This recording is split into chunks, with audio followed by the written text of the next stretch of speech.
Hey, want a cookie? Oh, I know you just ate, so you're craving something a little sweet. Besides, one cookie isn't gonna kill you. How about half? Just a bite? Bite it. Bite it. Bite it. Food noise isn't fair, but Mochi Health is. Your affordable GLP-1 source that puts you on a path to successful weight loss by quieting food noise. Bite it. Shh. Learn more at joinmochi.com. Mochi members have access to licensed physicians and nutritionists. Results may vary. You're listening to this podcast, so I know you've got a curious mind. Here's a helpful fact you may not know yet. Drivers who switch and save with Progressive save over $900 on average. Pop over to progressive.com, answer some questions, and you'll get a quick quote with discounts that are easy to come by. In fact, 99% of their auto customers earn at least one discount. Visit progressive.com and see if you can enjoy a little cash back. Progressive Casualty Insurance Company and Affiliates. National average 12-month savings of $946 by new customers surveyed who saved with Progressive between June 2024 and May 2025. Potential savings will vary. Voices for Justice is a podcast that uses adult language and discusses sensitive and potentially triggering topics, including violence, abuse, and murder. This podcast may not be appropriate for younger audiences. All parties are innocent until proven guilty in a court of law. Some names have been changed or omitted per their request or for safety purposes. Listener discretion is advised. My name is Sarah Turney, and this is Voices for Justice. Today, I am discussing the case of 21-year-old Adam Castillo from Wilcox, Arizona. On the night of Saturday, September 13th, 2008, Adam went to a party in the desert with about 30 other people and was never seen again. Rumors began to swirl in the small town, and the sheriff's office actually shut down the local high school for an entire day just to conduct interviews and see if they could figure out what happened in the desert that night. But 13 years later, the case has gone cold, and we still don't know how Adam disappeared. I found Adam's case over a year ago. A family member posted Adam's poster in a discussion group on Facebook asking questions about billboard pricing. I honestly didn't think much of it. I was just trying to be helpful. At that time, I was taking a break from the podcast to process my father's arrest. But earlier this year, I found Adam's sister Ariana on TikTok. She runs the Justice for Adam Castillo account and creates videos to advocate for his case. I watched a few of these videos and ran to Google, but almost nothing came up. I had to dig through Facebook and Reddit posts to find links to the few articles that are available.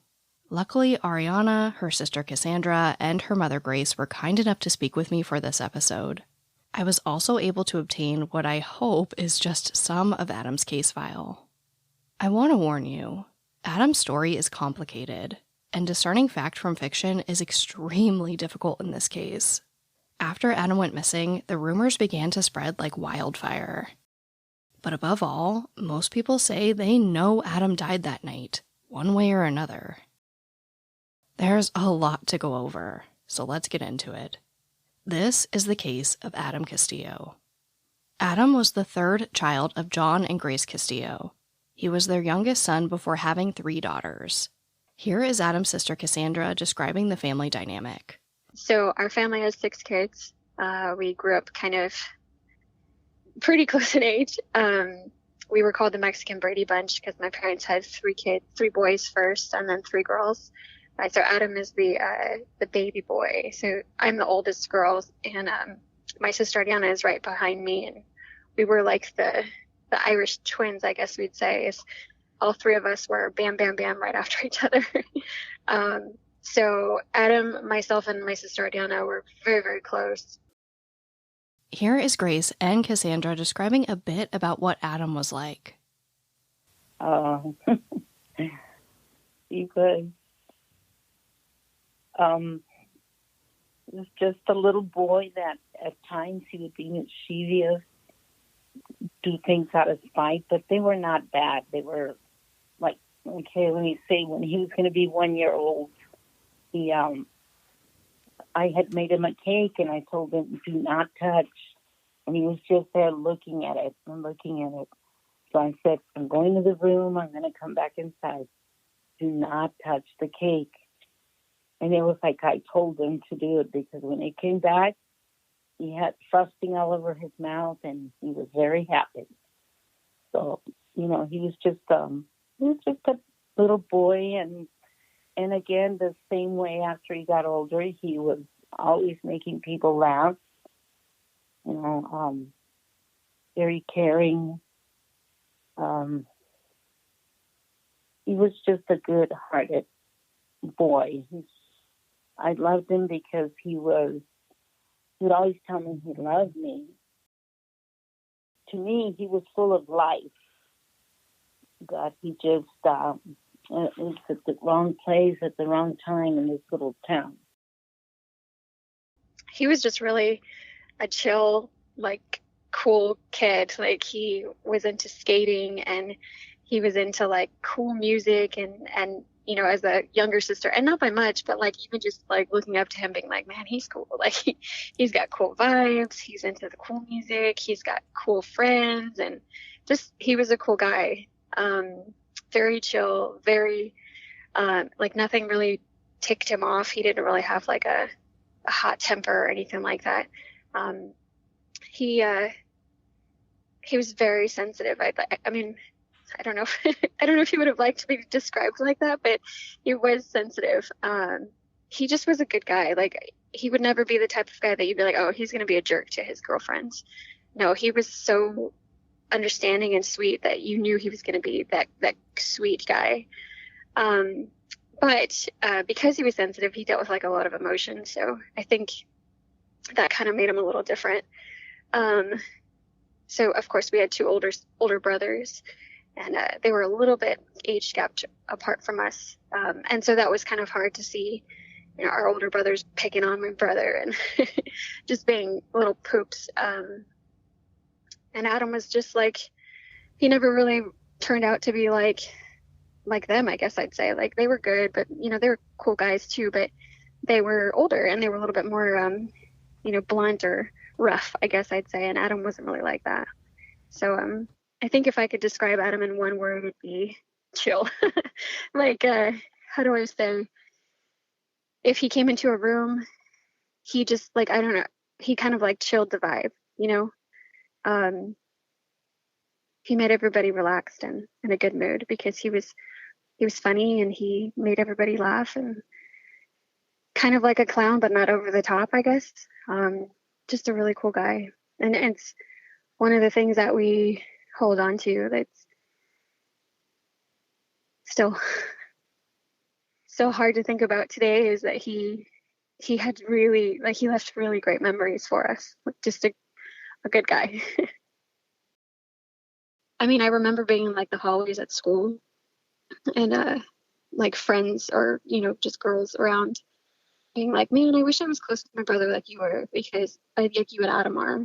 Because, he was my brother, so he was going to be a jerk to me. I remember he would sometimes flip me off from down the hall, and I'd give him, like, a sarcastic, like, haha, very funny look.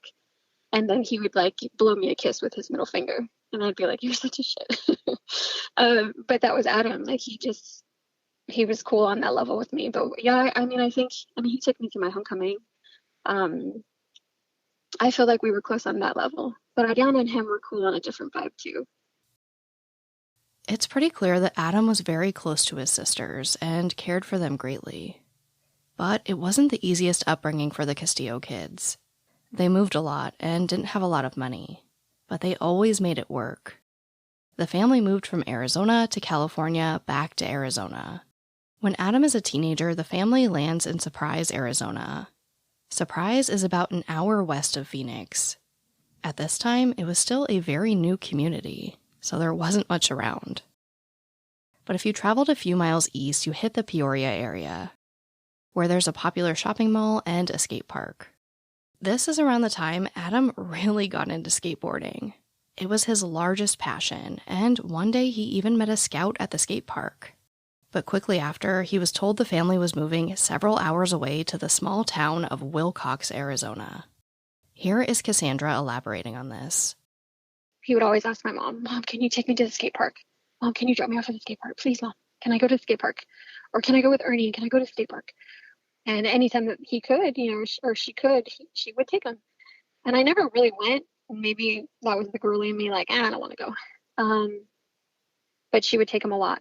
And I remember one time he came home and he was so excited because he had spoken to a scout. And he was like, they were talking to me and they were interested in me. Like, you think they're going to sign me? Like, and I was like, that's cool, dude. Like, and he's like, I don't even know how to feel. Like, I'm so like, man, like, and I said, well, that's really cool, dude. And being a kid, not really knowing what that meant, I guess.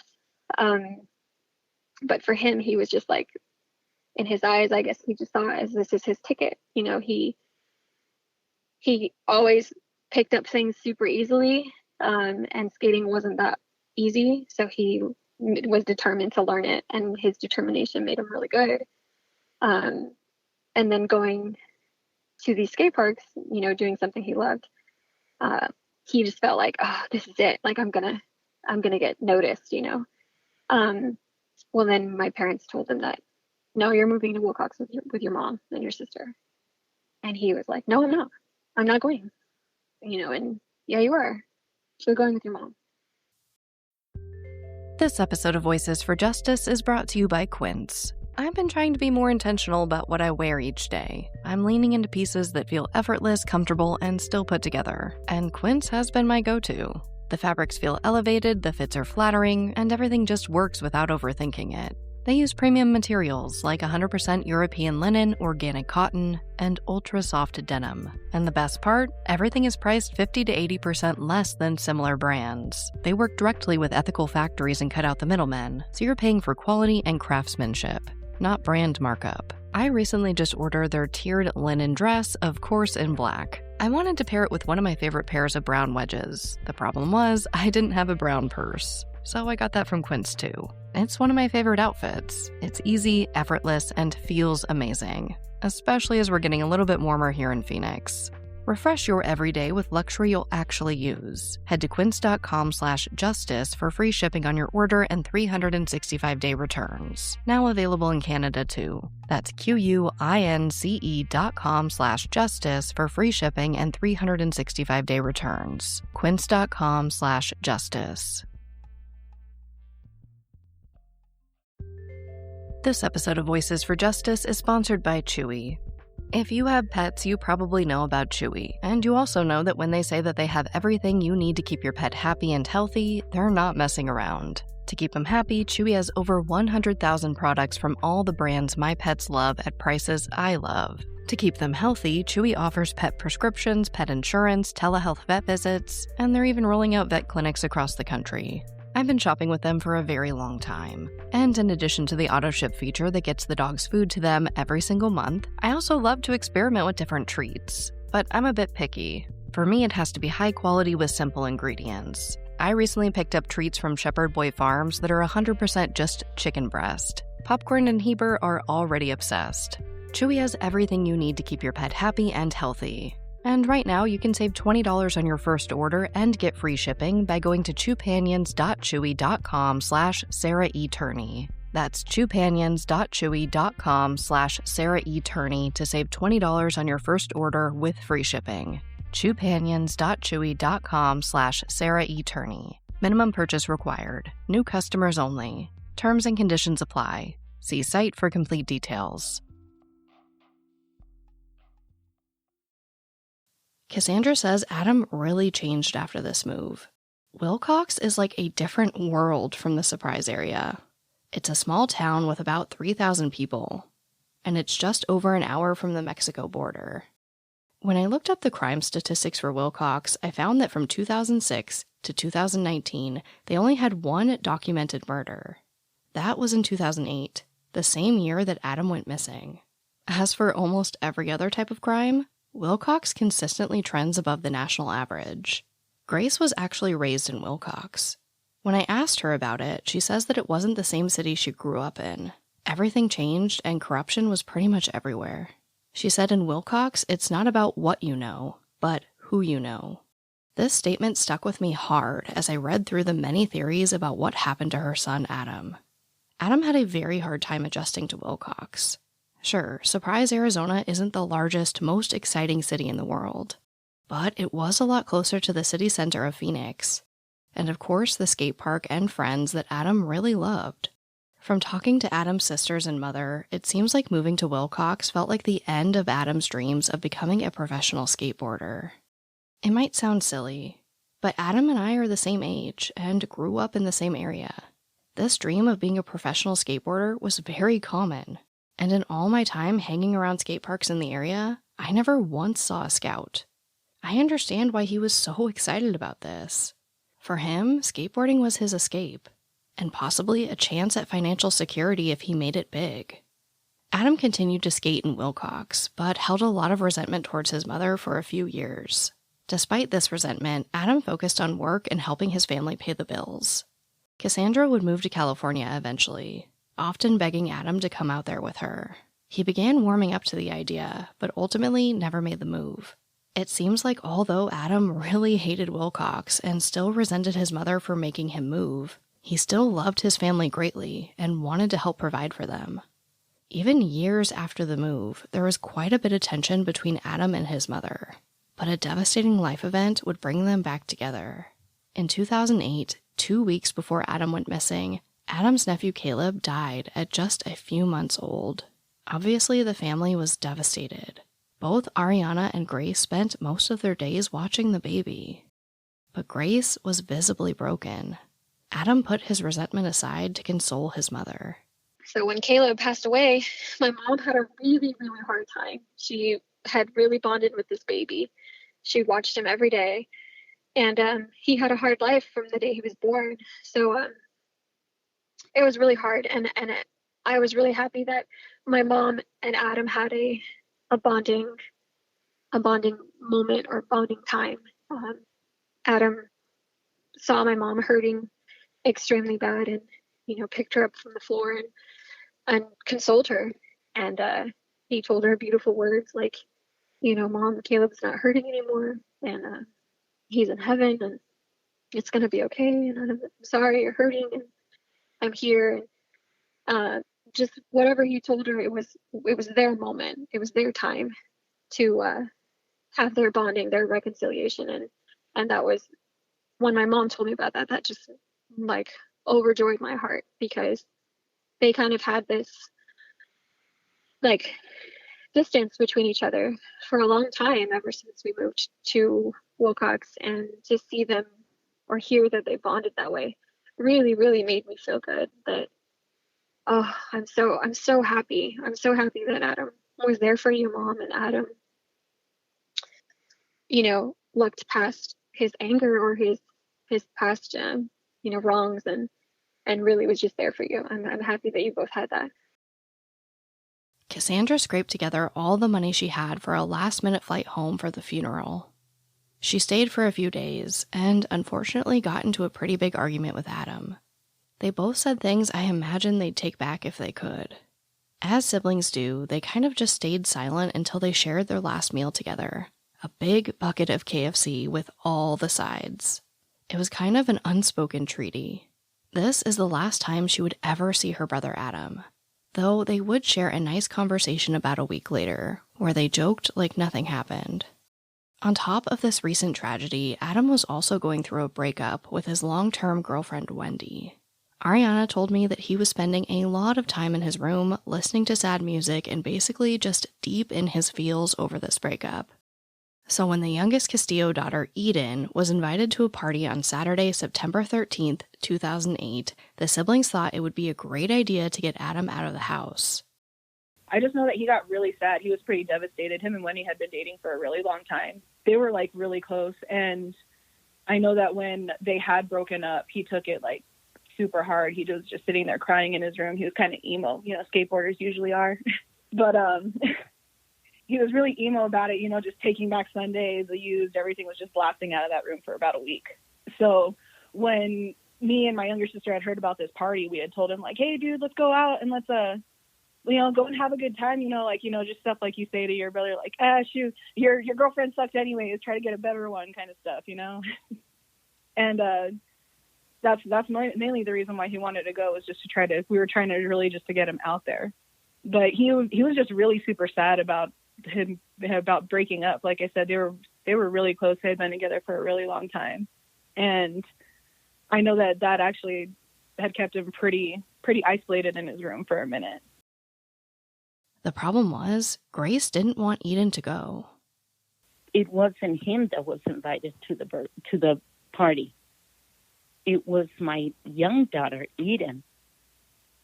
Her friend, she was the one that invited my youngest daughter, Eden. It ends up being, like I told her, I said, you're only, not even 13, and you want to go where? To this party? No, I go, you have no business over there. And Adam overheard this. And that was that Friday. And I said, no, you can't go, no. Despite this opposition, according to Ariana, the original plan was for her, Adam, and Eden to attend the party anyway. But that didn't end up happening. I was supposed to go because when we were getting ready to go, my brother's buddies like Cody, Little Gary, Levi, and Keno were all there, and Cody was the one that had the car. And when they were getting ready to take off, it was a five-seater car. It only fit them 5. And I was like, oh, well, maybe I could squish in. And he was like, oh, nah, you said you were going to go later. Alicia and her friends were supposed to come and pick me and my younger sister Eden up. And they never came. So I never made it to the party. One of the hardest things about trying to tell you Adam's story is that the case file reads almost like a game of telephone. Almost every interview reads this way. This person heard from a friend that their cousin told them that they overheard something about Adam. There are a few conflicting stories about where the group was before going to the party at the Loop. But most of the men say that they were at Adam's house for a bit, then around 7 p.m. they went to Gary's mom's house before finally going to the party at the Loop around 11 p.m. There are so few things that are 100% consistent throughout everyone's renditions of this night. But the one thing that has stayed consistent is who Adam drove with to the party. Like Ariana said, Cody was the driver. In later interviews with police, Cody would describe his relationship with Adam, saying that they were homies, and he mostly drove his friends around because they gave him gas money. So Cody drives Adam, Gary, Keno, and Levi out to the Loop for this party around 11 p.m. in his red Plymouth Neon. The Loop is just a bit outside of Wilcox.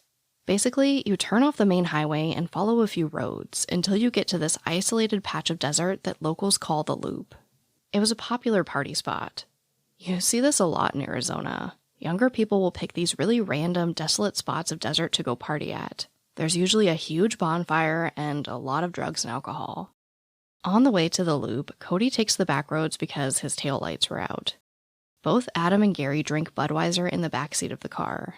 From what I could gather, out of the entire friend group, it seems like Adam was closest with Gary.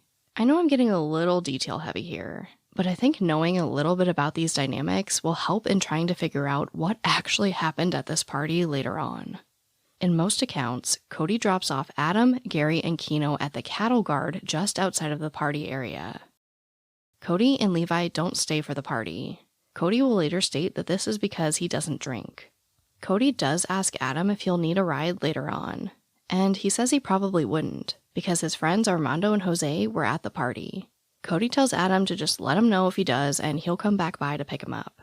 According to Levi's mother, who was dating Gary's father at the time, by the way, she spoke with Levi that night. She called him around 12:30 a.m. Levi said that they were just out cruising around, and he'd be home sometime soon. Around 1 a.m., Levi asks her to come pick him up at Cody's house. Cody's car was at the residence, but she didn't see Cody. We don't know why Cody didn't just drop Levi off at home.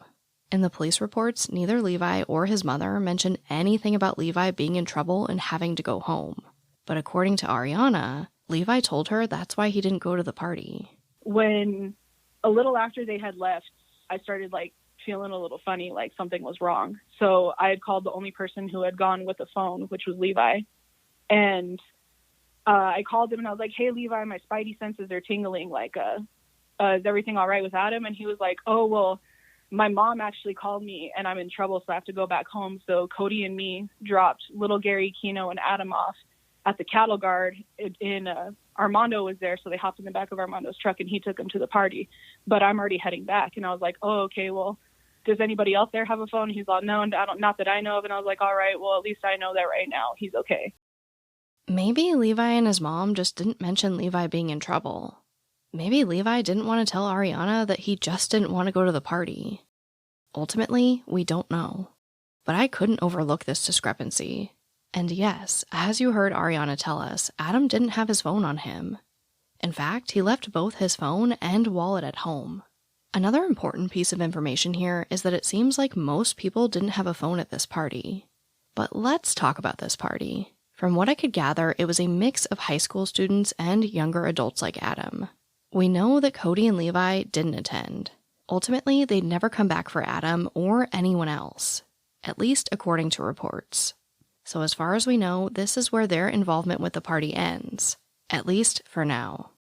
So we have Adam, Gary, and Kino dropped off at the Loop. We know that Adam knows Armando and Jose at this party, but we are also introduced to another person that we will be discussing a lot, Toby. According to Adam's case file and Ariana, it appears that there were upwards of 30 people at this party, but these are the men we'll be focusing on. Although there are so many witnesses in this case, we still don't really know what happened at this party. But here's what we do know. There was a lot of alcohol and most likely drugs. Toby was shooting his .22 rifle and allowing others to shoot it as well, including Jose and Gary. And then at some point, Gary ends up in the bonfire. Now, this is where the stories really go wild, and we will discuss some different witness statements later on. But for now, we just know that Gary did somehow end up in the fire, and is burned badly. Gary is pulled out of the fire by Adam and possibly other people. After this, Gary ends up passing out because he's so drunk. Eventually, the party ends, and most people were gone by about 2 or 3 a.m. Everyone makes it home eventually, except for Adam. The morning after the party, Gary stops by Adam's house. Here is Ariana describing this interaction. Yeah, because the next day, I was the one that walked out. And when I saw that little car pulling up, I was like, oh, okay, Adam's back. All right, cool. It was a long night. I was worried because, like I said, before he left, I was already concerned that something was wrong, like right after he left. So the fact that he didn't make it home all night, we were just like, oh, well, hopefully he found a really nice girl, and that's where he was all night, just wishful thinking. And when little Gary pulled up, that's when I'd walked up, and yeah, his face was horribly burned. And I asked him, I was like, hey, dude, where's Adam? And he was like, what do you mean he's here? And I was like, no, he was with you last night. You know where he is. And he was like, oh. Then he took a drink out of his 40 ounce of beer so early in the morning. And then he looks back at the dash and he tells me, well, if Adam comes back, tell him thank you, because I think he saved my life. Then he nods to the guy that was driving and they pull away. So Adam isn't with Gary, but apparently saved his life the night before. I think it's safe to assume that he was talking about being pulled out of the fire. But why would Gary say thank Adam for me if Adam comes back? What does that mean? He never explains. But Ariana runs in the house to tell her mother, and Grace immediately knows that something is very wrong. We'd all just figured that he had stayed the night at a friend's house, but when he stays the night at anybody's house, he calls, because he was a big mama's boy. He calls all the time. He would call if he was going to McDonald's, if he was going to a different friend's house, or if they're going to be going to the park, or if they're going to be skating in a different place. He would always call my mom, let her know where she was at. Grace calls the Cochise County Sheriff's Office to report Adam missing, but they refuse to take the report until he's been missing for 48 hours. So Grace and the family go to look for Adam themselves. And after not finding him, Grace calls Cassandra. My mom was telling me, Adam didn't come home, and we went to the place and we're looking around, and I'm like, whoa, calm down. What are you talking about? Like, calm down, calm down. He didn't come home, and he always comes home. He always does. He always tells me, no matter how late it is, he'll come in and he'll say, Mom, I'm home. Even if it's super early the next day, he'll come and say, Mom, I'm home. And I said, I know, Mom. Calm down. It's okay. It's okay. Mom, just calm down. I'm sure he's fine. I'm sure he's just sleeping at Gary's house, or maybe he's with, maybe one of his friends or the casinos. He's probably just at a friend's house, Mom. He's fine, Mom. I'm sure it's okay. Don't do this. Don't work yourself up. It's going to be okay, Mom. Okay. Okay. Okay. But I'm calling you. You please pray. I go, Mom, I'm praying. I'm praying, Mom. It's okay. It's going to be okay. He's going to be fine, Mom. He's going to come home. You're working yourself up for nothing. Okay. Okay. Okay. All right. Okay. I said, okay, well, you call me soon. Call me whatever you guys are going to do. Just let me, okay, I'll call you soon. And as soon as I hung up, I sat there at my desk and I'm surrounded by other people in like other cubicles. And I knew something was wrong. I felt it. I knew, oh shit, something's wrong. Man, I just told my mom nothing's wrong and I feel it. So I start praying and I'm like a wreck inside and can't even really work. And I end up telling my boss, like, hey, I don't know what's going on, but my mom just called me and my brother didn't come home. So I'm sorry if my head's not right. And, oh no, it's fine. It's okay. Let me know what it goes through. So, those days, to say that I remember them in detail, I don't. They were a blur, just a blur. It happened so fast. And then it happened so slow too. It was weird. He didn't come home. No one knew where he was. No one had seen him. No one knew anything. The Cochise County Sheriff's Office began working Adam's case on Monday morning, just under 48 hours since Grace last saw him. By 2:30 p.m., Adam is entered into the ACIC, or Arizona Criminal Information Center. There's no mention of Adam being entered into any national databases like the NCIC. Authorities start interviewing witnesses pretty much immediately. But before we dive into the many witness statements gathered, because that is going to be a huge part of this story, I want to talk about both Adam's family and the police going back to the loop to look for Adam and the loop itself. Something that came up in Adam's case file was the question of whether or not the loop is on public or private land. Now, this may seem like a small detail, but I think it's absolutely crucial given the statements I'm about to present to you.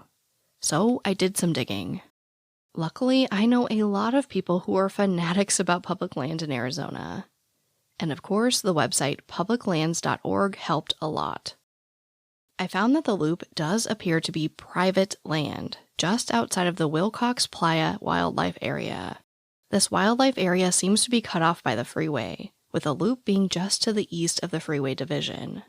So again, from what I could find from this beautiful color-coded map is that the loop is private land.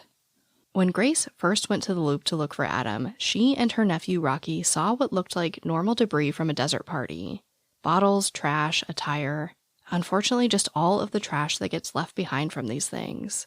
But when she went out again, she and her husband were shocked to see county workers cleaning up the area and even burning things. I just saw that there was, city workers over there out in the county. It's like, what business do they have doing? And they were burning stuff. And I was like, well, I didn't see it that way at first, but my husband did. He said, he goes, what business do they have being here? And I had gone, before that, like around, I think, 2 days. I think it was 2 days. Rocky took me, my nephew, Rocky. And you could see all these bottles scattered around. There was a tire there. There was, yes, the pit where there was something that had happened there, like, I was supposedly saying Gary. And it was just a mess. Well, the time that me and my husband went, it totally looked different. There was no bottles. There was no tire there. Everything seemed like, like it hadn't been touched. And I said, this does not look like the way it did when me and Rocky came. And I found, because I know the beer that my son was drinking. Yeah. And I said, oh, this is, I know that Adam was here because this is the kind of beer, when he didn't have money, that's what he would buy those, I guess, cheapest stuff, Mickey's or something like that. And so I took the bottle, but, it was not the same. It was like somebody had came and just clean house. I said, so why would they do that? You know, and by what I heard, you know, well, later on when my husband, you know, because he's more worldly than I am, he says, well, of course you're going to cover up, you know. And again, like I say, it's not what you know, it's who you know. Grace and her husband don't like what they see. Rumors were already swirling in town that maybe Adam made the wrong person mad, and that person made him disappear. Now they come back to the site of the party and things were cleaned up by county workers on private land.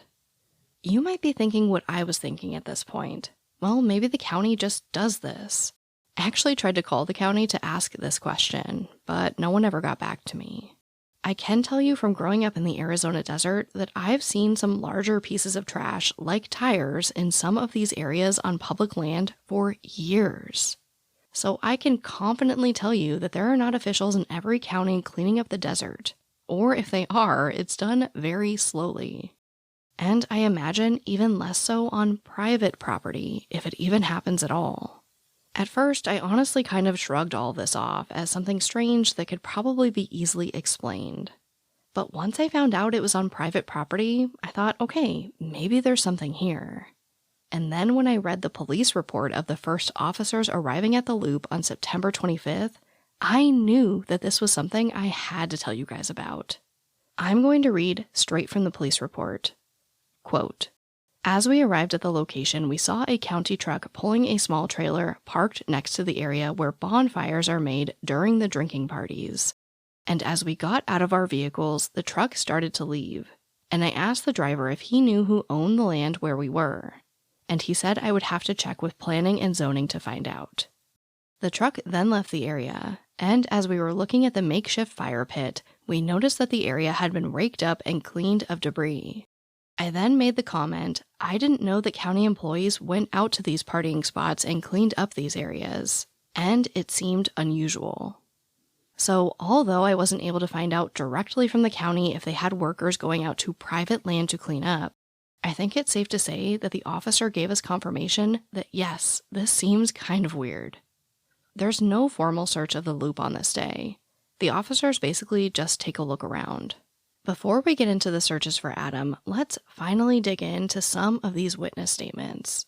Starting with the 4 guys Adam drove with to the party. At DSW, we ask the important questions, like, what shoes are you going to wear?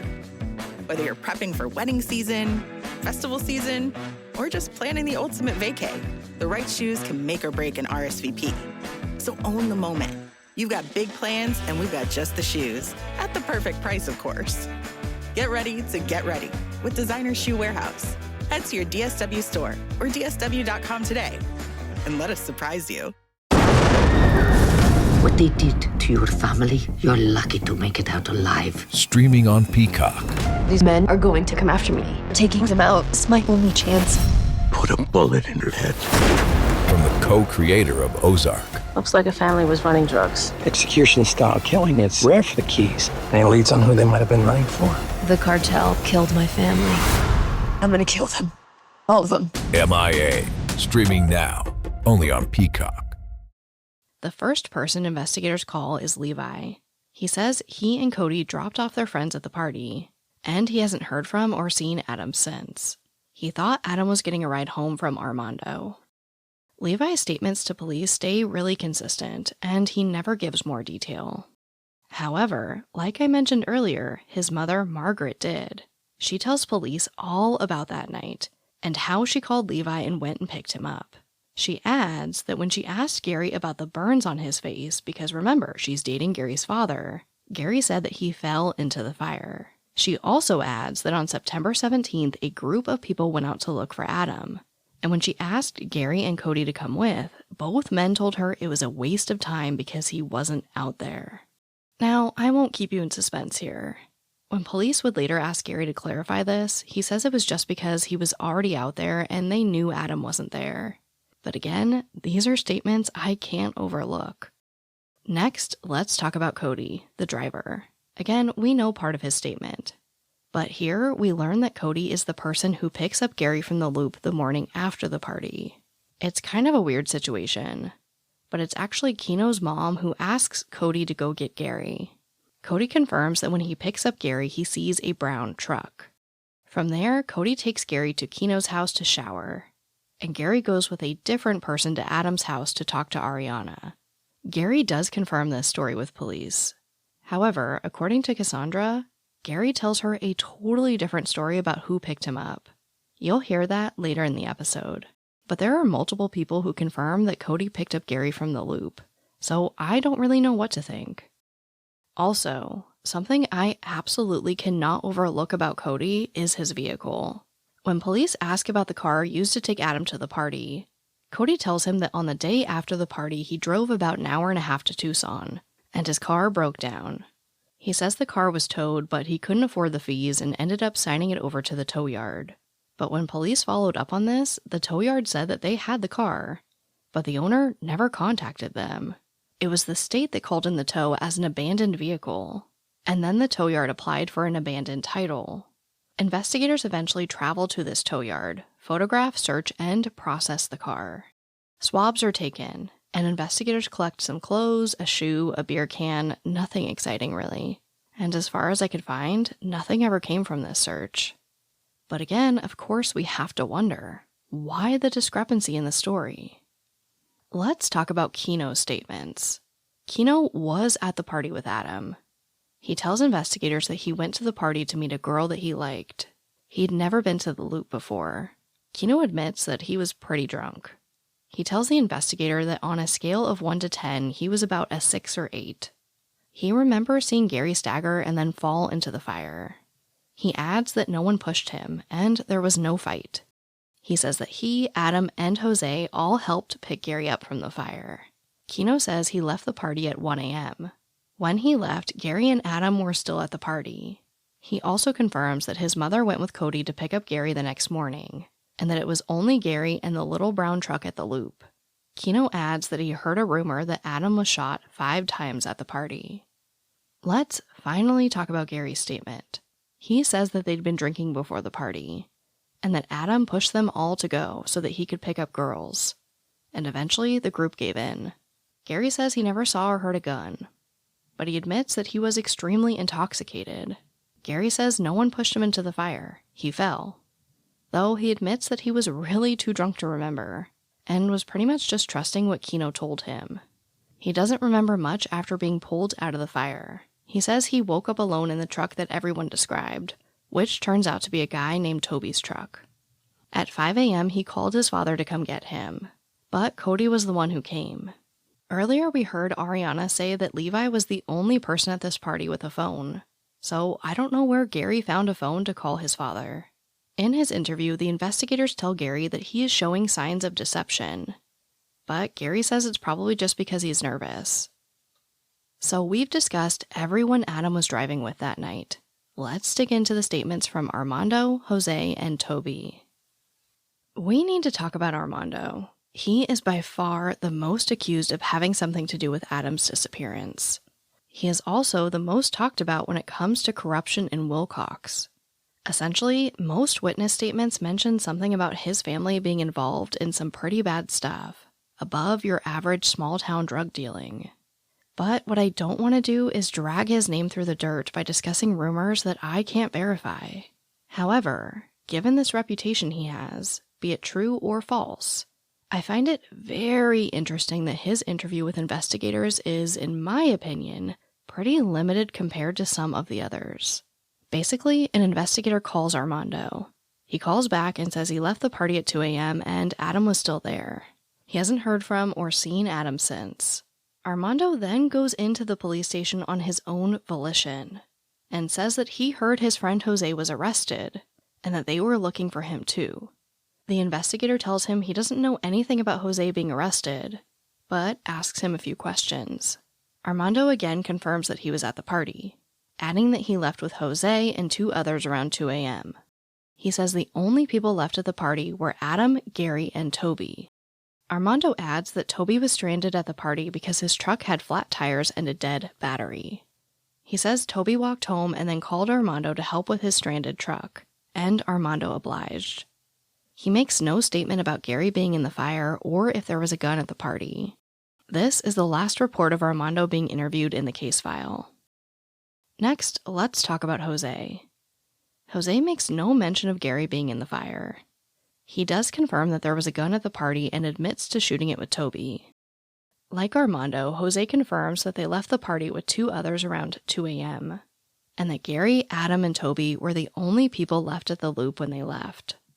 He says that when they were leaving, he and Armando promised Adam that they would come back for him. But he says that he was drunk and really just wanted to go home to sleep, so they never did. Jose says that both his girlfriend and father woke up when he arrived home. The next day, he went back to the loop to help Armando with Toby's truck. Jose says he doesn't know what happened to Adam, but maybe he was walking home and fell down drunk. Before we get to Toby, we need to talk about something. The thing about Jose and Armando saying that Adam, Toby, and Gary were the only people at the loop when they left around 2 a.m. is that they aren't the only people to say this. There were 8 different people who said that they left the loop at 2 a.m. and that Toby, Gary, and Adam were the only people left. The problem is, some names are redacted, so I can't list them out and try to see who was with whom. We know that Jose and Armando had 2 other people with them, so that could account for 4 of the 8 people. But who are these other 4 people who also say they left at 2 a.m.? For these statements to be correct, all 8 people would have had to leave the loop at the exact same time. It's possible that Armando, Jose, and the other witnesses just didn't mention this, but it just feels like something is missing here. Last but not least, let's talk about what Toby tells investigators. Toby got to the party around 11 p.m. He didn't see how Gary got into the fire. His back was turned, and only saw him in the fire after it already happened. But Toby admits that he was pretty drunk, so his memory is fuzzy at best. He does remember leaving the party twice with Armando to get more beer, and admits to shooting his rifle with Jose and Gary. When investigators ask if there was any type of accident that happened with the gun, Toby insists that there wasn't. By the time everyone was leaving the party around 2 or 3 a.m., according to Toby, he was busy trying to get his truck to start, and he confirms that Gary was passed out in the back, leaving them and Adam as the last 3 people at the loop, just like we've heard a million times already. But this is where we get a stunning statement unlike any other. Toby says that Adam was picked up by someone not long after. He says he doesn't know who it was or what type of car it was because he was busy working on his truck. Only that maybe it was a 4-door car. No one exited the vehicle, but he assumes Adam knew the driver because all he heard was "awesome," and then Adam was gone. Toby adds that although he was trying to find someone to jump his truck, he didn't go with Adam because he didn't want to leave it there and possibly have it vandalized because there were so many people coming and going from the spot. But Toby says that a few hours after Adam left, he left Gary in his truck and began walking to town. At the end of the road, he saw a car that gave him a ride the rest of the way home. Toby does agree to let investigators take 2 guns from his house and agrees to take a voice stress test. But the documents I have never discuss if the test was administered or not. Let's break this down because I have questions. We learned earlier that Toby has a dead battery and allegedly some flat tires. So what was he trying to fix? I mean, it's possible that he was diagnosing the problem for a while. But with flat tires, even if you get a jump, you can't go anywhere. Did he have a spare tire? Let alone 2? What was he doing for hours before walking to the road to get picked up? And of course, how did he not see any features of this car? Not a color, make, or model. Also, I thought this was a desolate area. Toby says he didn't want to leave his truck because so many people were coming and going. And he says he got a ride at the end of the road. So were Toby, Adam, and Gary really the last people at the loop? Or were there people coming and going? I'm confused. Unfortunately, the statements gathered by investigators from other witnesses don't clarify anything. Like I mentioned earlier, pretty much the second Adam went missing, the rumors began. And it didn't look good. Both Grace and Ariana were immediately inundated with stories about how Adam was killed at the party. To the credit of these investigators, they tracked down a lot of these rumors. And in the case file, you see them reach out to basically every name that is brought up. I'm not going to go into each and every rumor, but let's talk about some of the popular ones. The most common rumor, and the one that the Castillos lean towards, is that Gary owed Armando money. So he pushed Gary into the fire. When Adam went to get him out, Adam became the target of Armando's rage. Some people say that Adam was beat, tied up, and put into the back of Armando's truck. And some people even say that he shot Adam on sight right there.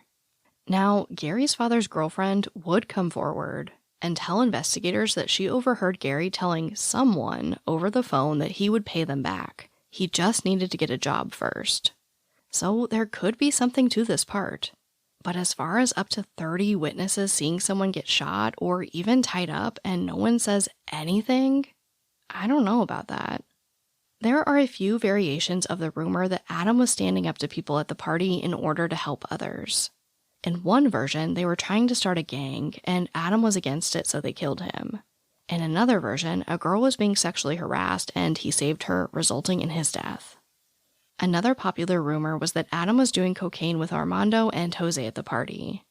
He either did too much or knocked over the tray and was killed for it. Some people were saying that Adam was talking badly about people from Bowie, a nearby town, and that there were people from Bowie at this party. The people from Bowie didn't appreciate that and killed Adam. An anonymous witness would come forward and say that that's exactly what they'd heard in town. Everyone was saying that Adam deserved to die for the way that they spoke about them. A very interesting rumor was that a girl who drove a red Honda picked Adam up from the party. This girl's sister even told police that she did. But the girl with the red Honda everyone was talking about came forward and said that she wasn't even at the party. But she thinks Adam was shot and killed accidentally, and that Armando and Jose helped cover it up.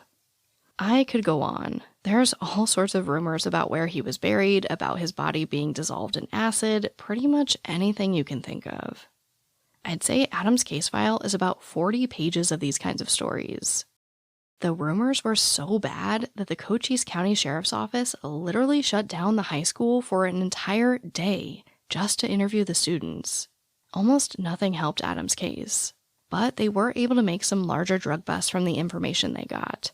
Unfortunately, the local media tied the two together, linking Adam to these organized drug rings. They were doing an investigation and they closed the school down and they took, my mom said it was 70 students, I think, into questioning. And I think there's even a newspaper article on that. They took 70 people or 70 students into questioning and no one knew anything. And from what the detective told my mom is no one's saying anything. No one knows anything. No one is saying anything. They say they were there or they weren't there or that they saw Adam or that they didn't see Adam, but that was it. No one knew after that. I saw him there, but I don't know what happened. No one wants to talk. No one wants to say anything. And so even the detective said, most times when we see things like this, it's because people are scared. They don't want to say anything. It's not a coincidence that not one person saw anything. Not one.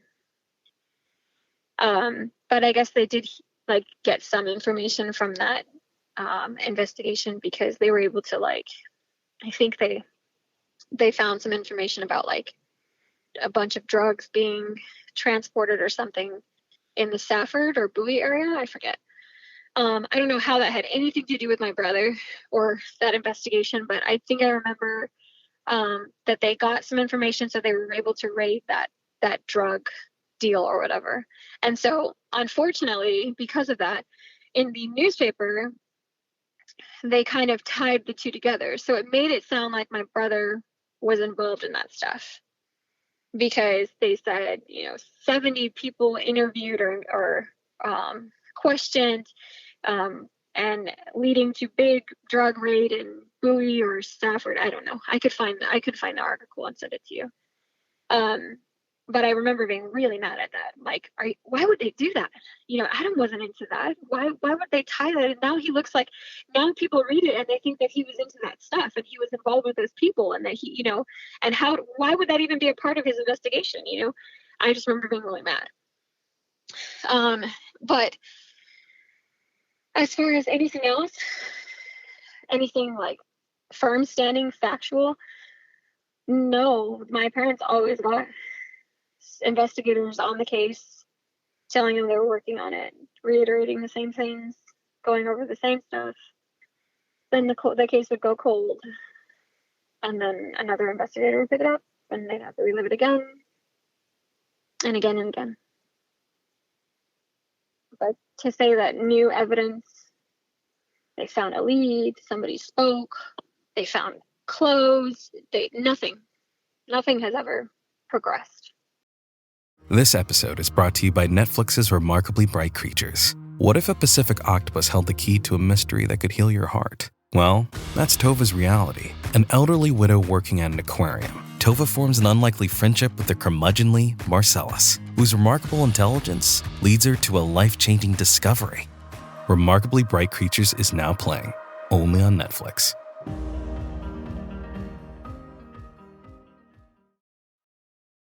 This entire story is sad, but one part that really hit me is that Adam's ex-girlfriend Wendy, the one that he was so sad about, actually went undercover to try to find answers about what happened to Adam. And I remember a little afterwards, because it had hurt his girlfriend Wendy so bad. Like, afterwards, I know she felt guilty because they were so in love, those two. And I remember she even was like, "Oh, I'm going around to Bowie, I'm going around to San Simone, and I'm going around everywhere." She was all saying, "I'm wearing like wigs and stuff. I'm trying to go undercover." She just wanted to know what happened to Adam so bad. And even she couldn't find anything. Everybody was trying to figure out something at that point, and we were always just hit with dead ends and no answers. Let's talk about the searches for Adam. There would be a few of them at the Loop and some surrounding areas. When officers do their initial search at the Loop on September 27th, they are given specific instructions to look for 22 casings, a .22 rifle, any disturbance which could indicate a shallow grave, and the clothing Adam was last seen wearing. Teams search a 4-mile radius for about 6.5 hours. They do find a depression in the ground, but ultimately nothing comes from it. In October, a helicopter search would be conducted with the assistance of U.S. Customs and Border Control agents. During this search, they found a large hole dug between two large mesquite trees. The hole was about 2 feet wide, 4 feet long, and 2 feet deep. The next day, they sent agents on foot to investigate. They find the hole, and under a tree nearby, they find a piece of wadded-up duct tape. However, according to the report, the investigator left the scene, and when he returned, he was unable to find this piece of duct tape to collect it as evidence. But, funny enough, when he returns to the same hole in November, the investigator is able to lead his boss right to it, and they photograph it and take it in for processing. They also find something in the hole this time, a blue plastic handle that appeared to have been from something like a Rubbermaid tote. In the report, they state that it could have snapped off as the container was being removed from the ground. They also note that the hole looked incomplete, as if someone started digging but didn't entirely finish. While we're on the topic of searches, I want to add that according to Gary, he did go out and search for Adam. And I believe this, because when he was searching, he found something and called it in to police. Gary found a trash can that was taped shut and smelled like a dead body was inside. Police arrived, took pictures, and opened the can. But it was just trash and rotting meat. However, the police don't take this can in for any type of processing, so we really just have to take the police at their word on this one. I do think this is telling about Gary. Like I mentioned, it seems like he and Adam were pretty close. Cassandra told me that Adam would have done anything for Gary. It just seems like if Gary didn't want to be involved or was trying to avoid police, he wouldn't have called this in. But I could be wrong. In 2009, Cassandra came home for Easter. In Wilcox, this is a big event where most of the town comes together to celebrate. While driving home from this event, Cassandra sees Gary and takes this opportunity to confront him. And this is where we get the other rendition of how Gary got home from the party. In this clip I'm about to play you, you will hear the nicknames Tersa and Moso. To clarify, Tersa is Cassandra's nickname, and Moso is Jose. So Easter comes around, and by this time, because I was determined I needed to go home, I was saving money. Again, I'm 20 and I make very little money, so I'm saving enough money, and I finally get enough where I'm like, I'm going home. I'm going to go see my family. So I go home for Easter. And in Wilcox, there's a big park, or like the community park. There's a big, huge, like old school gazebo. And they do this Easter thing, for the kids, the Easter egg hunt. So I'm in this like stupid dress, the Easter dress, with my mom and my sister. I don't think Ariana was there. I think it was Eden. Yeah, I think it was Eden. And we're in my mom had like an old school hoopty car, but we're at the park, and we're at the Easter egg thing, and it's over and we're leaving, and I'm like, oh, I can't wait to leave and go change, because I'm in this dumb dress and some heels and stuff. And seeing the town again was like just in a different light, because now I have this reality setting that my family has, this reality that my brother's gone, and everybody in Wilcox knows about it, and we're the family everybody's talking about, and it's a small town, and it was just ugly. So being around these functions were not the same anymore, so it was kind of like all eyes on us, and we were ready to leave. We were like, let's just go. It's over. There's no need to stick around and mingle like we would have. We were gonna go. So we're leaving, and I'm driving my mom's old school car, and my mom's in the passenger, my sister's in the back. Eden, she's small, or she's like 15 at the time. I am pulling out of the park area, and I see a car pass by, because I'm kind of at a T intersection. I see a car pass by me, and it's scary, and he's in the car, and he's driving, and I know it's scary. I saw his face, and I was like, motherfucker. And something just took over me. So I, obviously the direction he was going in is not the direction we were going into. And I flipped and went and started following him. And my mom's like, what are you doing? I was like, I couldn't even speak. I was just kind of like seeing red. And I get up close to him, and I'm like super on his ass, and I start honking to him. And he starts realizing, and I could see him kind of like slowing down and braking. And I'm like putting my hand out the window, and I'm saying, pull over. And I'm like almost to the point of hitting his car. And I just keep like, I won't let go. I'm like, pull over, and I'm just like making a big scene. So he drives a good way, because we're at the park area. So I want to say at least a mile, maybe. He drives a good way, and we're at these apartments at the very end of like the main street. He pulls into that parking lot of the apartments, and he gets out of the car, and I get out of the car, and I told you I'm in this stupid fucking dress and these heels, and I'm like ready to kick his ass, but I'm in this dumb dress, and I like walk up to him and I shove him. I'm like, what the fuck, Gary? And he's like, what? And I said, what? I said, what do you mean, what? I was like, where's my brother? And I'm like just yelling at him. I'm screaming at him. I can't tell you word for word verbatim what I say to him, but I'm mad, and I'm like yelling at him. Where's my brother? You have to know what happened. You have to know what happened to him. And he starts crying. He's crying, and he says, I'm sorry, Tirsa, I'm sorry. I wish I knew. I'm so mad at myself because I got so fucking drunk. I don't know. I blacked out. All I remember, and this is what he tells me. All I remember is Adam, I was really drunk, and Adam told me that I needed to sleep it off because I was really drunk. Adam told me I needed to sleep it off, and so he put me in the back seat of, did he say a specific person's car? Or maybe a car. He put me in the back seat of a car, and all I remember, I was laying down in the back seat, and at the foot of the door, Adam is standing there, and Moso is with him. Again, I don't know who Moso is. I've only heard of Moso. So Moso is apparently, from what they told me, Moso was April's like best friend or right hand man or whatever. But like the two of them were like a duo. They were always together. So when Gary told me that he, going back to the Easter, when I say, What is it? Tell me, what do you remember? He's crying, and he says, all I remember is I was so drunk, and Adam put me in the back seat of the car.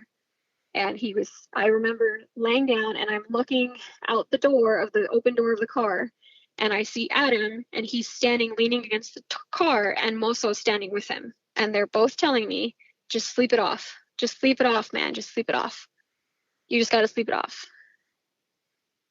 And I said, okay. He's like, and that's it. And he's crying. He's like, I feel like an awful friend. Like I failed him. Like, because I was so drunk, I don't even know what happened to him. And like it haunts me still. Like I don't even know. All I know is I was drunk and I was told to sleep. And I said, so then what happened? He's like, well, when I woke up, this is what he told me.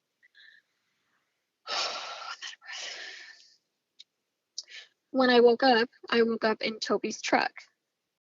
And I was like, what the fuck? Why would you wake up in Toby's truck? You were in a car. He's like, I know, I was in a car. And I said, that makes zero sense. He's like, I know. He's like, but I woke up in Toby's truck and no one was there. I said, wait, what? Yeah, I was in Toby's truck and Toby wasn't there. I think he said that the keys were gone. Like he was just in the truck. And he said his shoes were gone. Like he had no shoes on. And I was like, okay, and then what? And he said, I don't know. That was it. I was alone. I woke up and I kind of was like head spinning, and I got out of the truck and I was thinking like, what the fuck happened? All I see is like, everybody was there and I'm alone and it's the next day. He's like, so I start walking home. And I was like, okay.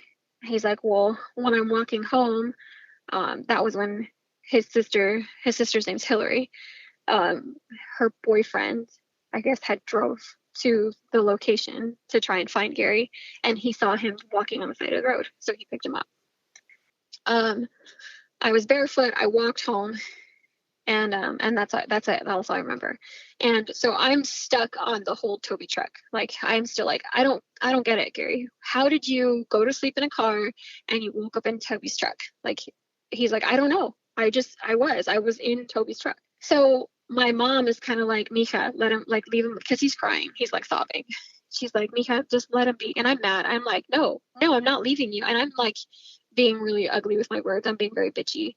And I'm like, no, stop fucking lying, and I like shoved him a little bit. And he's a shorter guy. So I was wearing these stupid heels. So I was like kind of towering over him. And I told my mom, I was like, I wanted to fuck him up, and I don't know if I would have been able to do that, but I was really, really upset. And I'm telling you, I saw red and something took over me. But my mom was kind of nudging me through the car because she never got out of the car. She was just kind of through the window saying, Mika, leave him alone. Let him go. Just let him go. And I'm like, no, Mom, no. And I'm looking back at her and no, he has to tell me, And I said, how can he do that? Adam was so loyal to him. Adam was his best friend. He loved him. He would have done anything for him. How could he do that to him? And I'm saying this on purpose so that Gary can hear this. Like, you're a piece of shit. Adam would have done anything for you. And he's crying. He's just crying he's leaning against his car, just crying. And I felt like, well, this isn't going to get nowhere.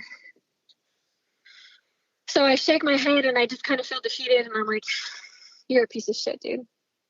And I walk away and I get in the car and I leave.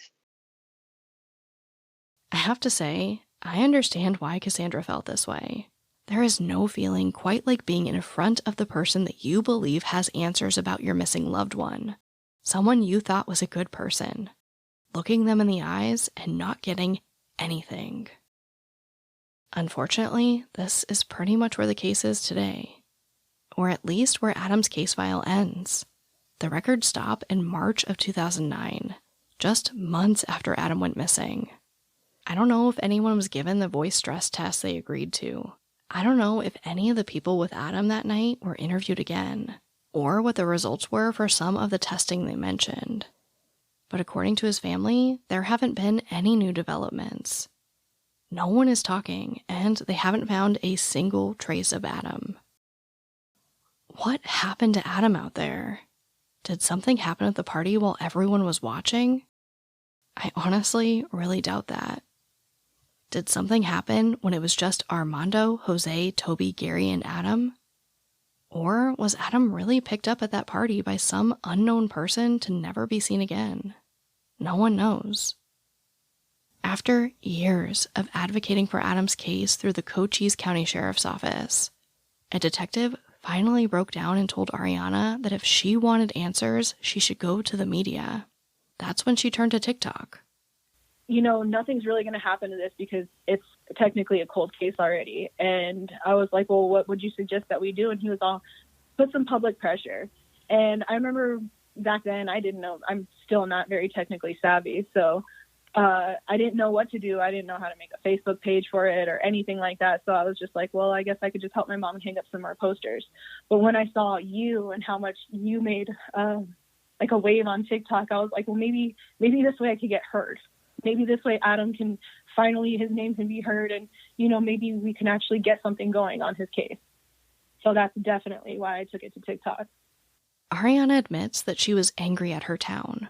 She felt that everyone turned their backs on Adam. But with this new venture into social media and through the help of another family, she says that she's a bit more optimistic now. Honestly, when I had just started the TikTok and everything, the town that I thought was like so horrible had actually gathered up, and there's a specific family, the Ovulas. They had helped me so much with just sharing and all that, and it kind of brought a new light to my heart, because I was so closed off, especially since after Adam had went missing, and friends, I had lost so many friends. Like it was like they didn't want to talk to me anymore. So just to see that the town that I thought was so horrible and cold-hearted actually decided to open up their arms and help my family, it was beautiful. Like, I really want to thank them. Grace Castillo is understandably not as hopeful, as long as Adam's case remains with Cochise County. I think we need help from out of here, because obviously, you know, to me, yes, I thank the people that are really truly friends, and they care, you know, and they say things, you know, oh, he was such a good guy, you know, and stuff. But the law here is not the law. It's like I've always seen the cop cars, and it says, we are here to, how does it say? Serve and protect. But like I say, who are you protecting? You're not doing your job. You forgot that oath that every cop and every sheriff, you know, promises when they get that job. And it's, you know, I feel that this needs to be, I don't know if the girls told you, but supposedly America's Most Wanted was supposed to come. Well, then all of a sudden, they never came. But to me, it's like saying they probably did come or called, and they said, oh, no, you know, it's been fixed, or I don't know what. But America's Most Wanted, by what I have seen, is they're honest and truthful people, because Mr. Walsh, John Walsh, to me, he sounds and he looks genuine. And what happened, the way I see it, is because the personal experience that he went through with his son being kidnapped and killed, Adam Walsh.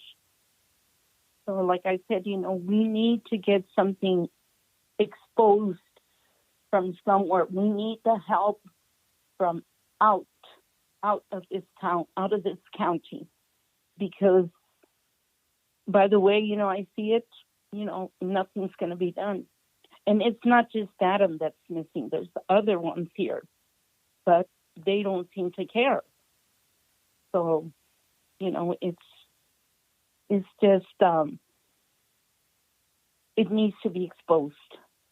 These police officers and the ones before, it's just the corruption. It looks like it's never going to end. Grace told me that there's another new detective on Adam's case, but she's never met him. At this point, I think it's safe to say that she's beyond frustrated with the county. This last one, I haven't even met the guy.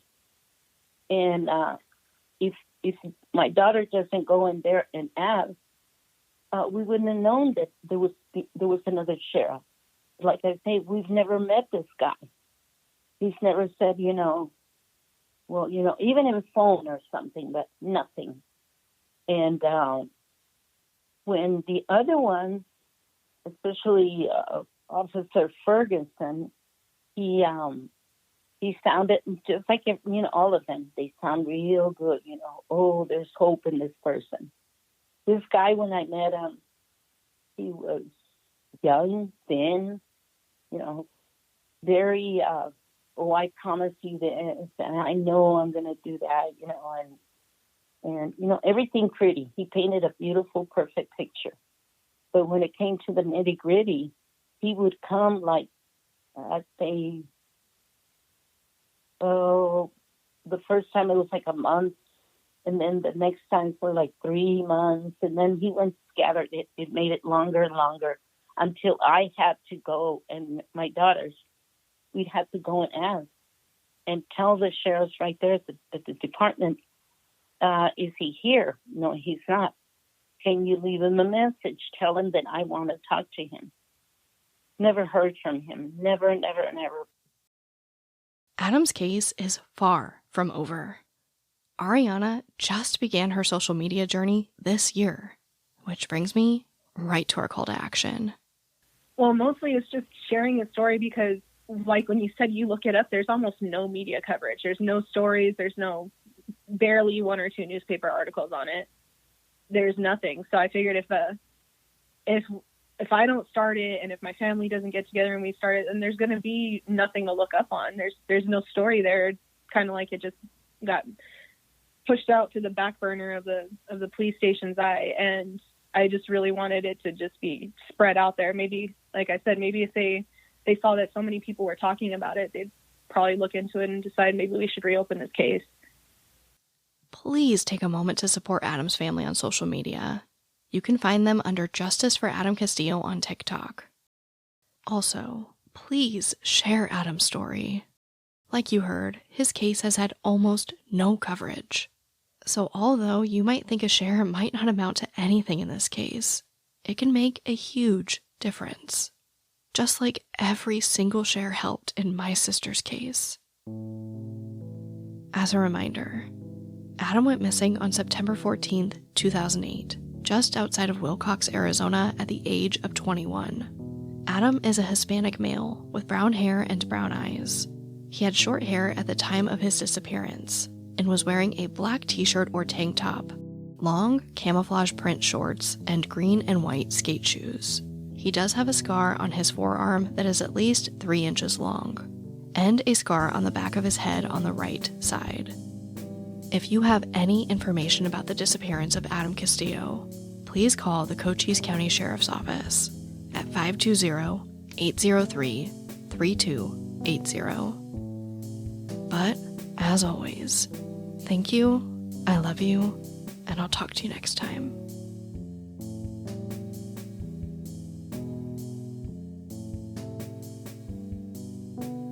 Voices for Justice is hosted and produced by me, Sarah Turney.